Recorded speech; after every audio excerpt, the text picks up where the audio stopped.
Communiquer beaucoup. Et une chose qui est aussi importante, souvent dans nos religions et autres, on se dit que l'adultère c'est seulement quand monsieur a trompé sexuellement madame ou madame a trompé sexuellement monsieur. Tant que vous allez vous cacher des secrets, vous ne ferez plus un. Il y aura l'adultère. Si j'ai ça, monsieur reçoit ça, monsieur ne dit pas à madame que j'ai reçu ça, il y a adultère. Tant qu'il y a mensonge, il y a adultère. L'adultère est vaste. Bon, c'est seulement sur un problème de sexe seulement sur base. Parce que quand on est un, vous êtes marié, vous devenez un. Ce un là doit rien se cacher. La preuve est que quand on se met ensemble pour prier, pour nos projets, nos objectifs, ça marche. Mais quand on cache à l'autre, on va voir qu'il y aura toujours, plus ça fait une porte ouverte, l'ennemi aura accès, il y aura toujours quelque chose qui va pas. Donc soyez vraiment ce un là. Confiez-vous l'un à l'autre, il n'y a pas là, que ce ne soit pas devant les enfants, mais simplement entre vous, devant les enfants, devant les autres personnes, on peut rire, mais arriver à un champ, on saura comment dire les choses. Que le Saint-Esprit vous guide dans votre couple de tous les jours, et que le nom de Jésus soit toujours glorifié.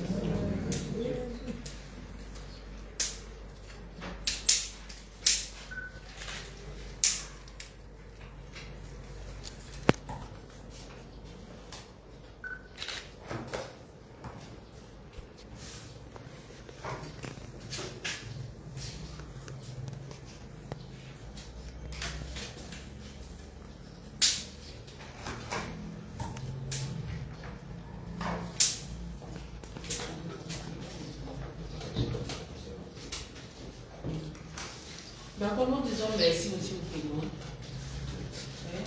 Si vous en choisissez, je suppose que c'est le Saint-Esprit qui va inspirer. On ne prend pas, excusez-moi, on ne prend pas n'importe qui pour être son témoin. Vous êtes des portes, vous êtes des guides.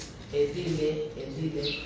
Madame, n'allez pas raconter votre affaire au bureau. Voici quelqu'un que le Seigneur vous a donné. Aidez-les à avancer, à avancer. On va demander, de la même manière on a commencé, notre Seigneur, quand il commence la chair, on va demander au pasteur de faire la prière de clôture. Nous avons fini cette cérémonie par la prière avec le pasteur.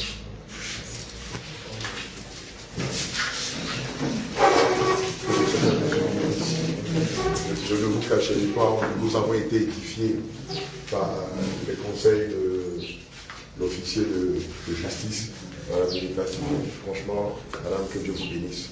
Vous êtes rempli de sagesse. Je ne m'y attendais pas à autant de sagesse de votre part. Et je comprends pourquoi est-ce que l'Éternel vous établit en tant qu'officier d'état civil ici à la mairie d'Aniamey. Et je sais que vous avez un grand et brillant avenir devant vous. Amen. Sur ce, je pense que l'on va rendre grâce à Dieu, lui qui a permis que ce mariage soit scellé.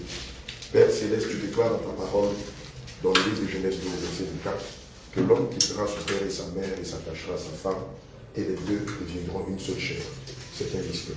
Seigneur, nous bénissons ton nom pour la vie de ton serviteur Joseph, pour la vie de ta servante Pénière, qui, Seigneur, devant toi, l'Éternel des armées, qui devant les anges, devant les chérubins, devant les 24 vieillards, et devant aussi toutes ces personnes qui les aiment, Seigneur, ont répondu à ce commandement, à cette alliance qui, l'homme quittera son père et sa mère et s'attachera à sa femme.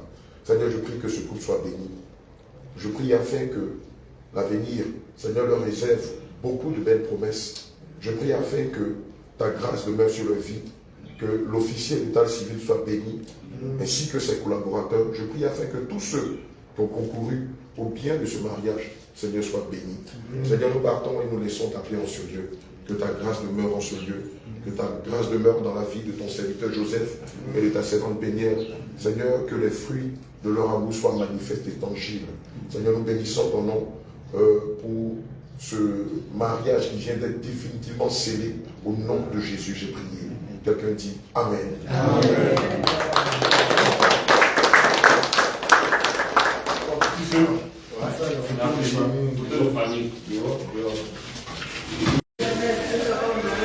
Madame, monsieur,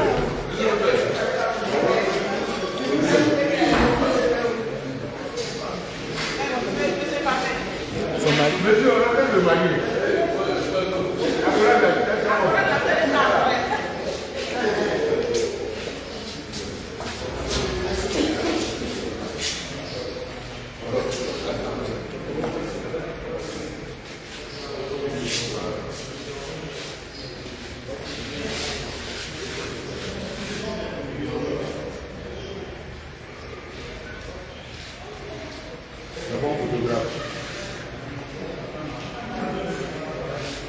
Avant, les témoins.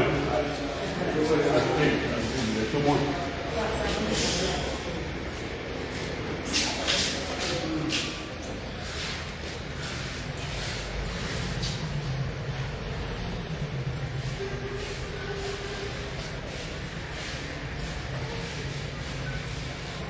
Bon.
L'homme, les deux témoins.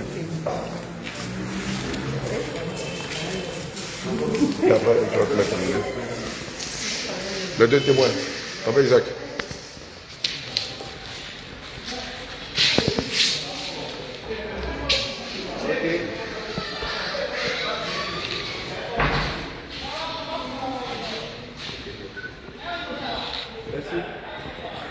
Et il va te mettre au milieu.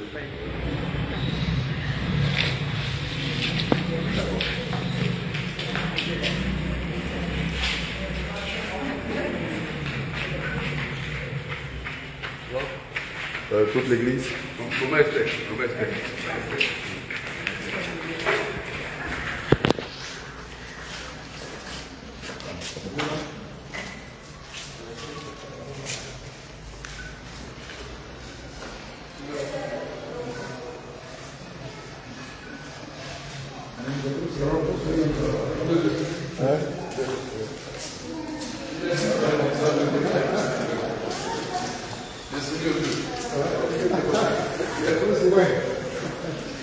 Il est fatigué, il est fatigué. Ah oui, laissez la peine là. La paix aujourd'hui là.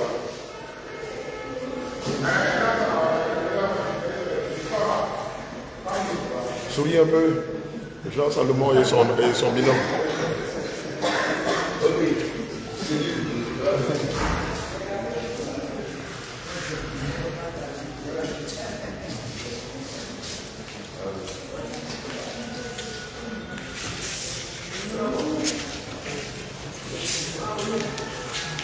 Ok, c'est là.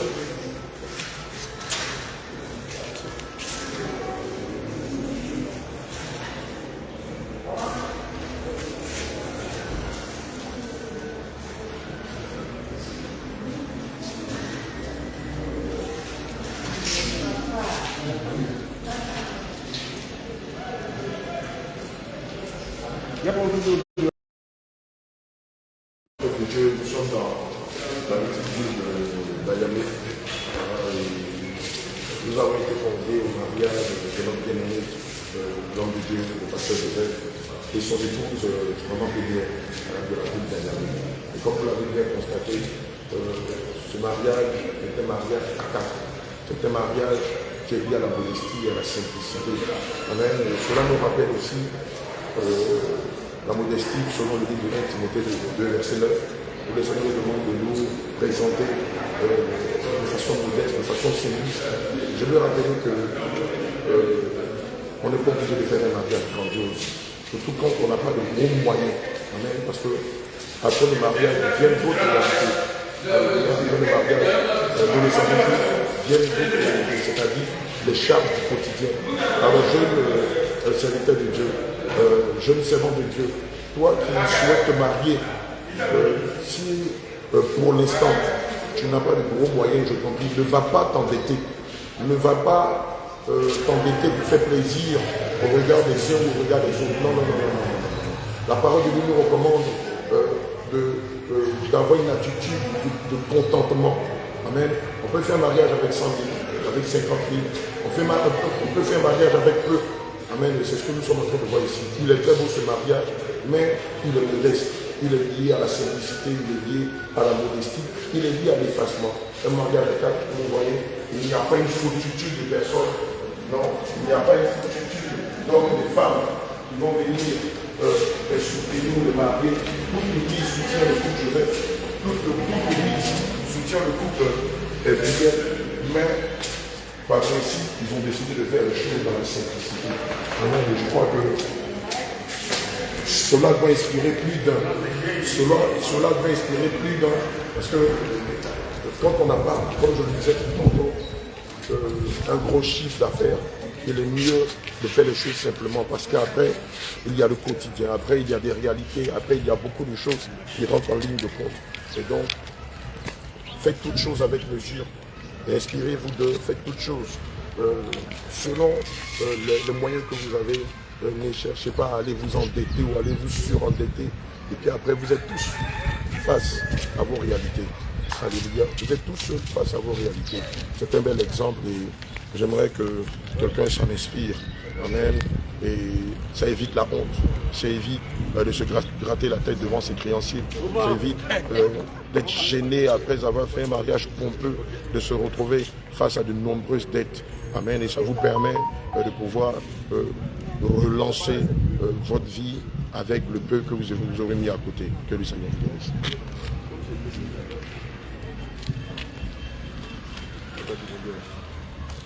Bon.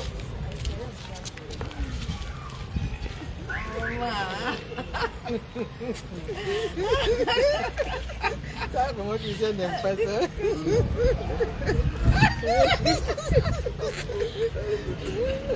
Dieu, nous disons merci au Seigneur Jésus pour la célébration du mariage de Péniel et de Joseph. Vraiment, j'étais en train de le dire tout à l'heure avec maman Esther, ça a été simple, ça a été rapide et c'est ce que le Seigneur veut.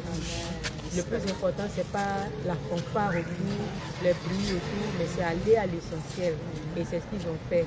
Nous prions le Seigneur que ce mariage soit entaché de bonheur, de paix, de joie, de succès, de réussite. Que le Seigneur vous bénisse. Aujourd'hui, c'est un jour merveilleux. Nous célébrons le mariage de notre collègue Joseph. Et véritablement, Dieu restaure. Dieu est en train de restaurer toutes choses. Et nous sommes encore plus heureux de ce que nos pères de la foi sont rejoints ici à Yamé, au nom de Jésus. Et là, après la situation civile, nous montons à l'église pour la bénédiction nuptiale. Que Dieu vraiment se manifeste et que véritablement ce soit la joie au nom de Jésus. Shalom.